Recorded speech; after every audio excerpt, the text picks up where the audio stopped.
नमस्कार मित्रमैत्रिणी, तुमचं माझ्या या धनश्री चॅनलमध्ये स्वागत आहे। तर आज आहे वसुबारस। अश्विन कृष्ण पक्षातील द्वादशीस येणारा सण म्हणजे वसुबारस। त्याला आपण गोवत्स द्वादशी असेही म्हणतो। वर्षभरात येणारे सर्व सण आणि उत्सव यांचा राजा मानल्या गेलेल्या दीपोत्सवाची सुरुवात आजच्या दिवसापासून होते। आपला भारत हा कृषीप्रधान देश आहे आणि आपल्या देशात गाईला मातेचा दर्जा दिला जातो आणि ती पूजनीय आहे। गाईच्या प्रती असलेल्या कृतज्ञतेतून आपण वसुबारस हा सण साजरा करतो। अंधाराकडून प्रकाशाकडे नेणाऱ्या, अज्ञानाकडून ज्ञानाकडे नेणाऱ्या दीपोत्सवाची म्हणजे दिवाळीची सुरुवात आजच्या दिवसापासून होते।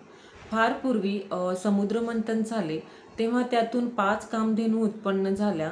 त्यातून नंदा नावाच्या धेनूला उद्देशून वसुबारस हा सण साजरा केला जातो अशी मान्यता आहे। आजच्या दिवशी घरातील स्त्रिया या उपवास धरून गोमातेच्या पायावर पाणी घालतात, तिला हळद कुंकू वाहतात, निरंजनाने तिला ओवाळतात, तिला बाजरीची भाकरी आणि गवारीच्या भाजीचा नैवेद्य देतात, तिला हात जोडून प्रार्थना करतात की हे सर्वात्मक आणि सर्व देवांनी अलंकृत अशा गोमाते आमचे मनोरथ तू सफल कर। गोमाता ही सात्विक असल्या कारणाने सर्वांनी तिचे पूजन करून तिच्या सत्वगुणांचा स्वीकार करावा।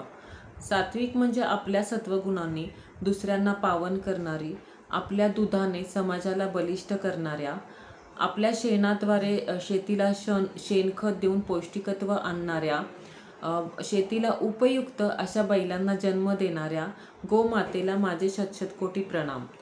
ज्या देशामध्ये गोमातेची पूजा केली जाते, तिचे संरक्षण संवर्धन केले जाते, तिला मातेचा दर्जा देऊन तिची पूजा केली जाते, ती व्यक्ती, तो देश, ते राष्ट्र भरभराटीस आल्याशिवाय राहत नाही।